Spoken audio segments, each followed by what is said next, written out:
Hello there, YouTube, and welcome to Monday the 7th of April. Don't think it's supposed to be like this at all. In fact, I was just getting radar, Weather Channel, Apple alerts, everything else about upcoming rain. But it's looking pretty nice out here right now. I don't know, it was 40, I think 47 early this morning, overnight. It's 51 now. So it's a very balanced temperature, which is very much like what it does when it's going to be rainy. But I'm seeing a lot of blue up there. So I was telling you, all these things are now all popping now on the cherry trees there. When them clouds are moving fast, so whatever it is won't last for long. That is absolutely like 2 feet of stuff in the center out there, grass. That will be an entire day just cutting this whole backyard. All right, let's get rolling. 52 degrees and almost like it was at the house. Yeah. But you have no idea the disaster we went through in between. That was insane rain. Wow. I hadn't seen rain like that in a long time. Southern downpour. Yep, rain. and it just kept coming and kept coming. Just a total whiteout. Yeah. Everybody's going slow. We're going slow. It's nuts.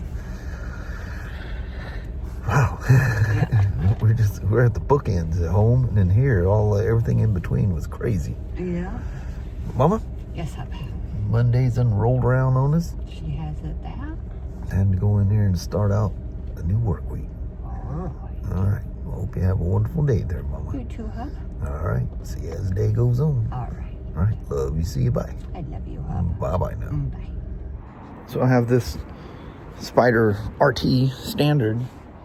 What year? I think it's 21. Yeah, 21. It's a gal. It's a customer we've had for years. Super, super cool. And anyway, so things soaking wet. Absolutely drenched because it just downpoured. And whoever took it in, I think they took it in yesterday, instead of grabbing the key and unlocking the doors and rolling the thing in here, they left it out there. So when the gentleman that was buying the first Red Canyon, after we got it together, he come to see it. And that was the day he came here on his K1600, and he was absolutely drenched. It must have typhooned on him. But anyway, I just started to blow off a Spyder. I was doing something to it, I don't remember, probably a service or something. And I was blowing the thing off, and I just got the old Echo going here. And, you know, it's 2 strokes. They're a little loaded to start with. They're blah, blah, blah, blah, blah. And I hadn't got it warmed up yet. I was in the middle of warming it up, and he showed up. So I shut it off, set it down, and he left, and so I go to fire the thing up to continue blowing it off. Well, it wouldn't start. So I checked to see if we had a plug for it. We have stuff all around that, but we don't have the exact one we need. So still have one of those old plug cleaners that has some kind of silicone. They used to use sand, and it's just like a little cup of sand, and it works like a sandblaster, and it's designed to stick a plug in the end of it. But it uses silicone now. But anyway, I cleaned that off the best I could. The media is mostly gone, so it looked I should do good. So I need to blow hers off. So that gum thing still won't start. What the heck's going on? So I thought, well, let me check for spark. So no spark. They say the most common thing is the kill switch will go bad on them, which looks like I literally got to take half the thing apart, like literally apart. Oh, maybe that does come off separate. But anyway, I don't have the time to mess with it. So anyway, so she's dead. Had to use this little weak. I think it was originally 100 mile an hour blower. I think it's probably somewhere around 70 now. Just holding her wide open, and it's old and heavy, but it was given to me by the owner's son, and he gave me a rather big battery too. I forget what size that thing is. I don't know. It's a big one. She's in there cooking, because it takes almost a whole battery to blow off a Spyder, because this thing is really weak. And Anyway, so need to figure out why we have no spark in the Echo. Man, speaking of that Red Rock, that's the one I got done on Friday. So I need to push it out of the way so I can bring her Spyder in. And I push it out of the way and I bring it back to that wall, the open spot back there. I thought, I better hit the park brake on this thing. Somebody can walk by and push it and it's going to shove them bags right into that wall. You know, I'm just thinking, yep, somebody's just not going to know when these things push so easy with the park brake off. Like really easy. And so click the key on. Or I reach down to click the key on to turn the park brake on. Guess what? The key is in the on position. I'm like, what in the holy heck? And I'm thinking, wait a minute, I finished that at the end of the day on Friday, and I shut the lights off in here when I leave. It would literally be impossible for me. Actually, you have to power them down before you disconnect buds. You're not supposed to unplug it from the computer or unplug it from the bike until you close the program down and boot the bike down, because there's a potential of arc or something. That's just the procedure you do. It's that way with everything. The BMWs, everything. Don't disconnect anything live. Everything needs to be booted down. So I wouldn't have left the key on. Absolutely wouldn't have left the key on. And when I turn the lights off, it goes completely dark in here. That thing would light this area up down here like a Christmas tree. It's impossible. So somebody, either Saturday or Sunday, came down here, probably was showing a customer the Red Rock. You know, probably, you know, sitting on the seat and going ooh ah whatever, and probably showing them stuff on the dash, and walked away with the key on. And yeah, she's completely dead. So it started out taking 19.5 amps. It's crazy the amount of amperage. And still now, oh, it's gone down. I came down here a little bit ago and it's still taking 12 point something amps. Now it's exactly 10 amps is what it's taking. It holds a steady 13.5 volts, but 10 amps. That's crazy. And this are these, get around here without kicking a cord. These are these new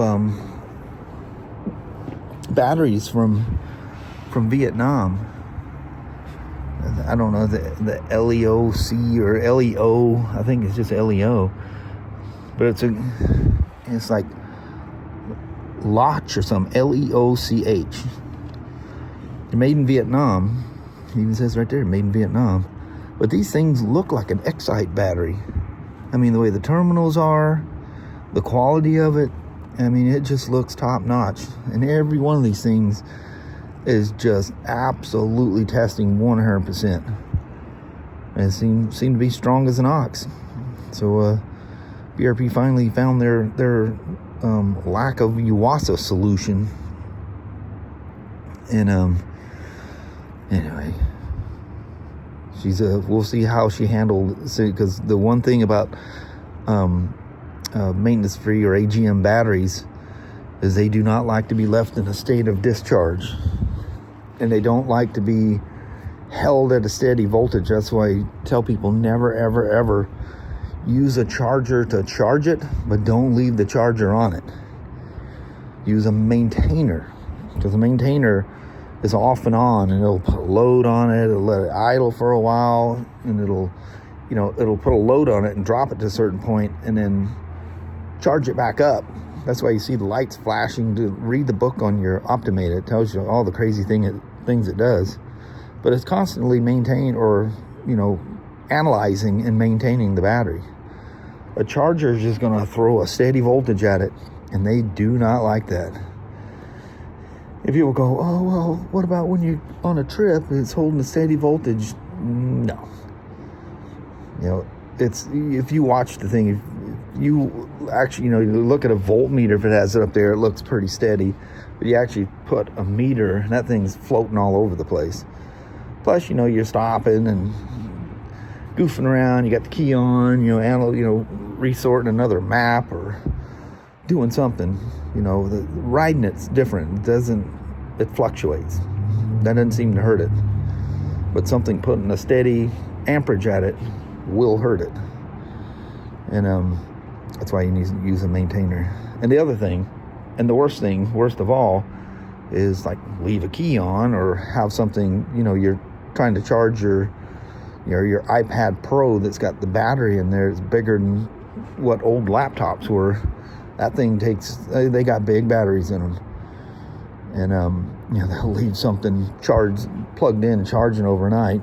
That's why by default, those power plugs are set for key on. In the older 1330s, you could swap. I don't think you can do that anymore, but you could swap the fuse over to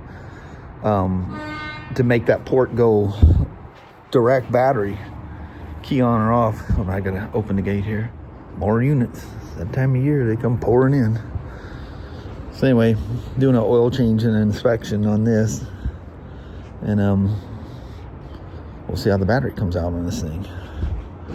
It's weird how it fluctuates all over. Now it's at 8.7, so she may be on the rebound now. Oh yeah, she's nice and warm. Yeah, that feels good. Not hot, just nice and warm. Nice, the battery's so easy to get to on these. But they're, you know, you gotta take the front seat off, the rear seat off, and just this rubber cover that goes over everything. And there she is. It's funny, there's fuses up front and there's fuses here. It's weird. Starter relay. Looks like a big fusible link or something right there. There's your air, if you need to let the air out to like reset your suspension or something like that. It's totally different how you readjust the ACS on these things now. It's actually pretty cool. But I'm so used to the other ones, you know, you set a block, or the block has to be a certain height, a short block and a long block. I just use a scissor jack and achieve the same height as a block. You gotta have somebody sit on the back seat and let all the air out, and that's your low spot. Then you lift it, putting the high block in there, and you set the high point. These do it kind of automatically, but there's some steps to go to it. There's your tire information now is underneath here. Even has a note telling you where the tire information's at. And it's the same as what Spyders have been, since 2013. 20 in the front, 28 in the rear. You get people messing around with that thing, and overall, absolutely, no matter what, no matter the weight, trailer, whatever, 20, 28. They'll last along. They go, whoa, I think if they're wearing funny, you're out of alignment, or something else is wrong. Just don't mess with the pressure. But, you know, it's such a low pressure, when they set for a while, it goes down. As the temperature changes, it changes, you know. They go down when it's cold, they go up when it's hot. So make sure you do them kind of in whatever temperature environment you're in with cold tires. Never adjust hot tires, because you'll get an erroneous reading.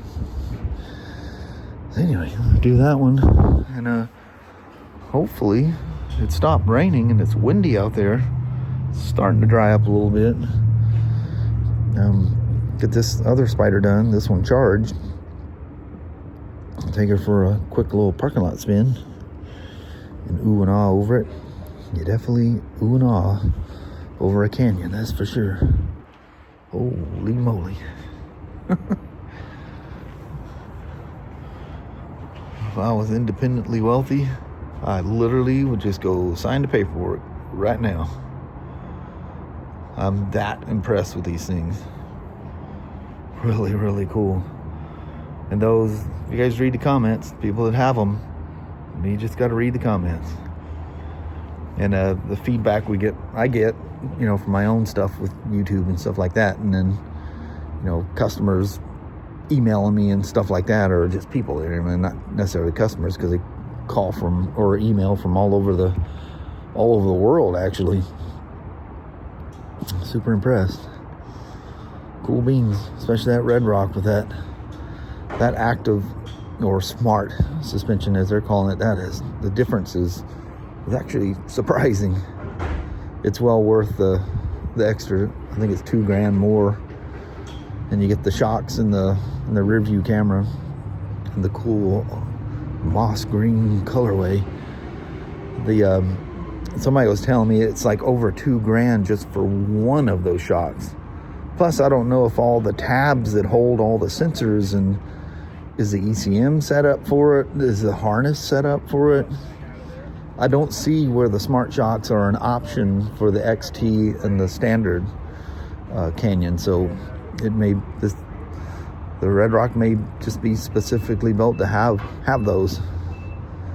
Don't know. Too early to tell. But really cool.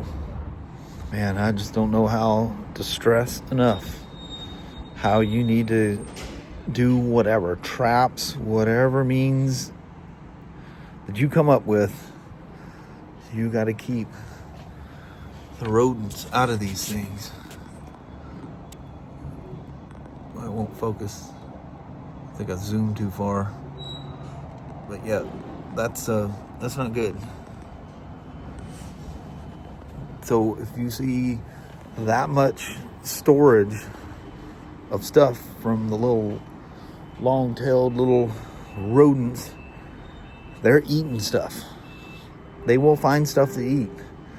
And the bad thing is you ain't gonna notice it until you load something. You're on a trip somewhere and it's hot out and things are getting stressed. You know, electrical stuff is working hard, the engine's working hard, and that's where a chewed up wire or a bad connection is going to sneak up and bite you. And the unfortunate thing is there's no way of testing it until it goes wrong, until it throws a code. But it's bad. I mean, they use, rodent retardant tape everywhere they can, but things like this, see, there's always these exposed wires, and that's what they'll get, is the exposed stuff. These are brake level sensors that sit in the cup here. But yeah, they'll destroy these things. They'll do it to cars. It doesn't matter. It's brutal. Got to keep them things away. Traps and those. I'm having really good success with the newer Black Cat sonar things, little whatever they are. Actually, it's supposed to keep bugs away too, but I'm definitely not seeing that. It's just I can't imagine that keeping bugs away. I may be mistaken in saying that, but that puts off a sound that the little rodents don't like. And I have traps everywhere. I haven't had nothing in a trap in I don't know how long. And I have it in the lock barn where the lawnmower is, and I don't have any issues with them out there anymore either. I got traps in there, nothing in the traps. Bugs get in there, flies and stuff like that just, come through the doors when you have them open. They just find their way. They find their way in your house too. It's crazy. But yeah, very important. Keep the rodents away from your Spyders, your motorcycles. And I've had them, I quit putting covers on my bikes in the garage, because you remember one got to, luckily the only thing it ate was I think it was the shift sensor. I forget what it was on my 2015 Street Glide Special. Chewed the little rubber caps off of them there. And putting the covers on is like a big flashing sign for a hotel that says, vacancy. It's like an attraction. Don't put the covers on them. So, especially if you have them in a garage or something, you put them covers on, and it's like a haven to them. But what do? You need to keep them covered. Like if you have it in the garage, just get one of them little portable things that is, like to keep it out of the rain, but you have it inside. Just keep the dust off of it. Don't cover them up, because the rodents will, like I say, it's an invitation for them. I found out the hard way. Did some damage. Let the old gal warm up, let the fan cycle first time, do my initial check on the oil. I like her bobbed off shield with the little kicker thing there. Well, as long as it doesn't disturb your view. I really love those low shields. It's not a BRP thing, it's something else. But yeah, I like those. She had literally no air in the rear shock. It's surprising. I mean, standard models with no ACS come in that I adjust the air. I know that doesn't have the air because I can barely get the thing on the rack. I literally have to stand up, take all my weight off, and like accelerate and just take, you know, it'll kind of scrape as it goes across, but it's got that pan on the pre-muffler that won't hurt anything. And, check the air, it's like none. So I said these things about 45 psi. With me on it, my weight, I usually put about 50 in them, but 45 seems to be all around. You know, if it's a super light person, you know, I'll put like 40 in there, but 45 just all around seems to be a good pressure. And it's just like your tires. If you don't have ACS, you got to check that shock every once in a while. But it's tricky to do. You need to have a good tool. I use my tire gauge on it, but I know it's got a very good solid connection, and when you take it off, it loses around 2 psi with each check. So, you know, I just and just get it to where it is. You're supposed to use the suspension pump, but that airbag holds so much air, you're just pumping that little suspension pump forever to get it where you want. I just hit it with the air, just a quick bop with it. You don't even have to put a chuck on it. You can, you know, a regular air chuck. I just take the blower and just stick it on there, and just the pressure of the air hitting it will go past the Schrader valve. You watch it lift, and I just take a tire gauge, and I know where to get it. But anyway, rear tire's 5 years old. It's on the wear bars. The front tires are just over 4 years. That's up to her if she wants to replace them. They're in good shape, but when they get old, you take a long trip on them, they tend to wear kind of quick. But she got it from us, so it's been a line. But you know, ride it, it's something weird, and no sign of any kind of damage to it. Oh no, other than a rat nest inside here, everything's in good shape. Belt's in good shape. Coolant's at the right level. Brake fluid, we must have replaced it or something at some point. It's in fantastic shape. See where our battery is here. Oh yeah, 0.8.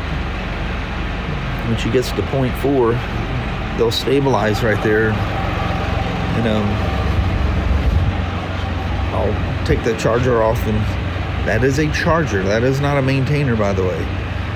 Like, this thing will get to about 0.4 volts, and it'll just steadily send, you know, 400 milliamps at this thing forever. And that is not good for the battery.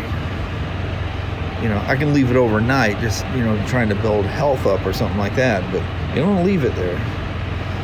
And anyway, I'll disconnect it, let it stabilize, and test it and see what the health and stuff is, and hopefully no damage. Or a salesman or somebody, whoever came down here messing with this thing over the weekend when I was gone. I was telling the guys upstairs, and they go, "You sure you didn't leave?" I said, one, I shut the lights off. Number two, I locked my box off, and I gotta walk right past it. You know how bright all these lights are when they're on? I just don't even know how somebody could leave the key on and walk away. I'm sure that's why I say it was a salesman, because they got all, you know, talking to the customer, and they're all deep in conversation, probably just walked right out the door and didn't look back. But whatever, key was left on and battery was dead. It's impossible I left it.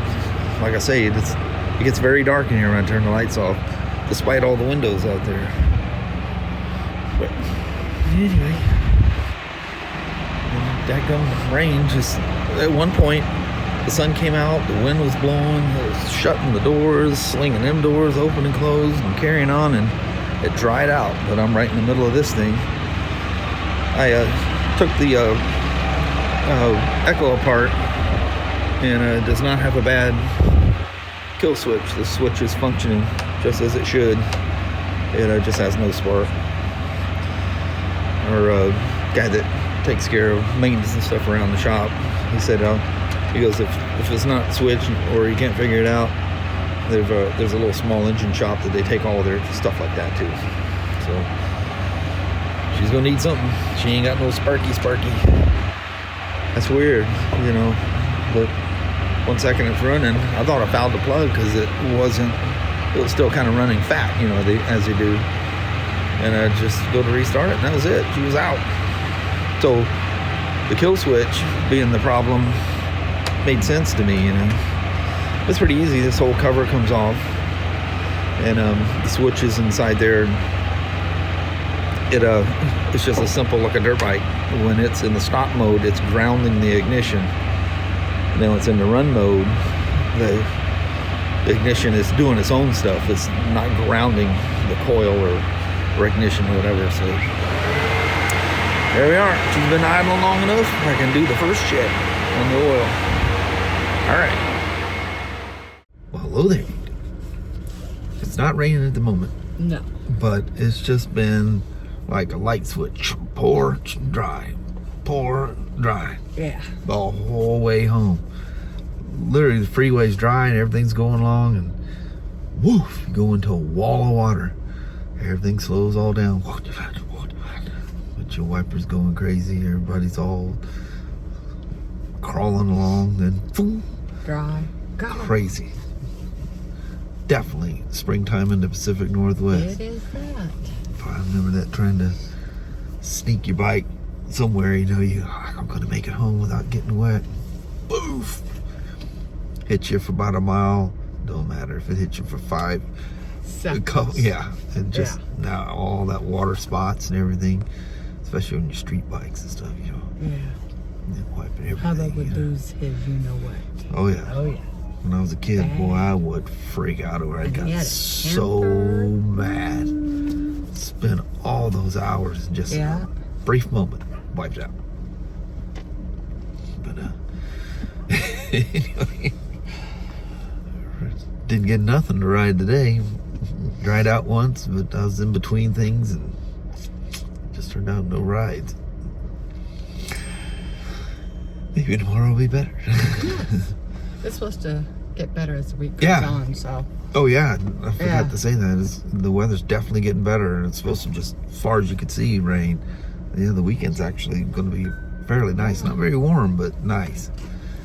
As long as it's not wet. That's the main point. Yeah, get that back lawn done. The back jungle as it is now. Yeah, she's getting have to get a brush hog to cut it down. But anyway, now we're going to roll. Alrighty, well, thank you guys so much for watching. We really do appreciate it. We will talk to you tomorrow. Same smoke time, same smoke channel. Don't forget to give a thumbs up. You guys have an amazing Tuesday or Wednesday. Heck yeah. All right. And we will see you in the morning. We'll see you tomorrow. Thanks for watching now. Bye-bye.